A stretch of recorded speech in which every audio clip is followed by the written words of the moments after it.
La muerte de Mariano muestra de manera brutal una de las herramientas más útiles para haber logrado esa aparente contradicción, que en realidad es el contrapeso de una política legitimadora de una política represiva para nada invisible para los que queremos ver, porque muestra un mecanismo que es el de la tercerización de la represión, la utilización de un grupo de choque que no pertenece al aparato represivo oficial y que entonces, cuando las cosas salen mal y se provoca una reacción popular, puedan lavarse las manos y salir a decir qué barbaridad, qué bruto es Pedraza, o a decir cosas muchísimo más hipócritas y muchísimo más mentirosas, como eso de la bala que dijo el otro día la presidenta.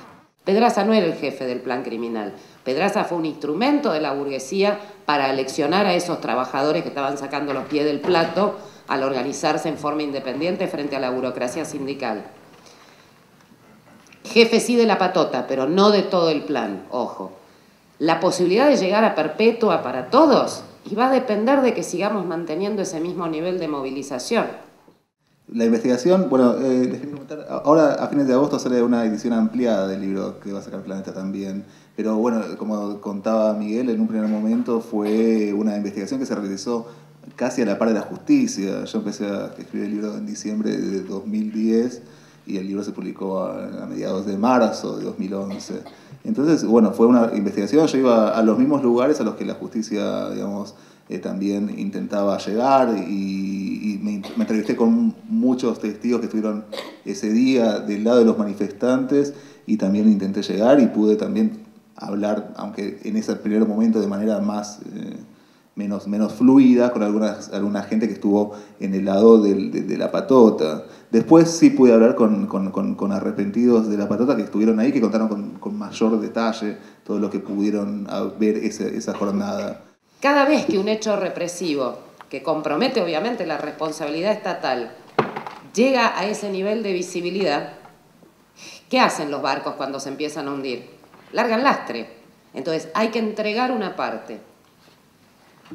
Se dejó que se detuviera la patota, se dejó que se detuviera a Pedraza y Fernández, se dejó que se imputara a los policías exclusivamente y con una rápida maniobra para excluirlos de la investigación principal, creando una causa paralela donde se dejó de hablar de homicidio calificado, de tentativas de homicidio calificado, y se empezó a hablar de incumplimiento de los deberes de funcionario público, de actitudes negligentes, de abandono de persona, de complicidad. Uno es cómplice con el delito ajeno, con el delito propio uno es partícipe.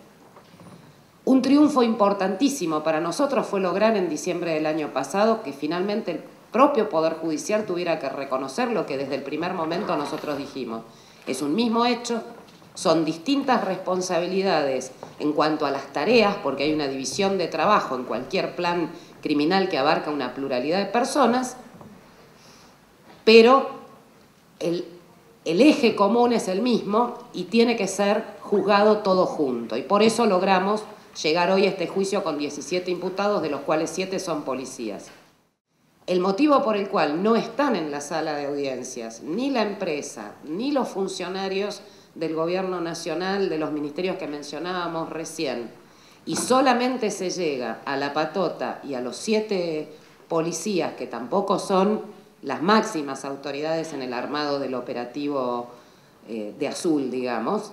También ha quedado excluida la policía bonaerense, que también tuvo su tramo de responsabilidad al inicio de los hechos.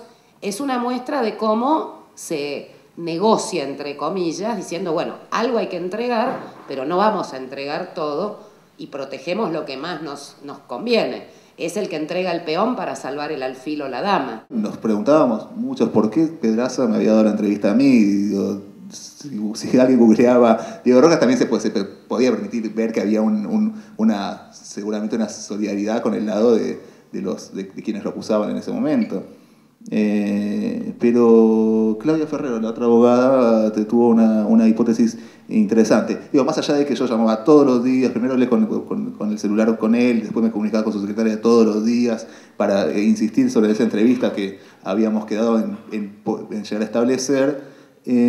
esos primeros días, en diciembre de la elaboración del libro, pude conseguir el listado de las licencias que había entregado UGOFE, que es la empresa que concesiona el ferrocarril, a los laburantes de los talleres de remedio de escalada para que conformaran la patota. Estos también es una de las patas que no está en el juicio hoy. Los tipos de la empresa licenciaron a laburantes para que conformaran una patota que después terminó asesinando a Mariano Ferreira. Entonces, de ese listado, que era de decenas de personas, pude conseguir los teléfonos de 40 y pico de trabajadores y los llamaba. Y estaba así como obsesionado llamando todos los días, y digo, todo el tiempo a estos 40 y pico de personas de los talleres de remedio de escalada, y le decía, bueno, sé que estuviste licenciado, que compraste la patota. La mayoría me puteaba y la mayoría me colgaba el teléfono.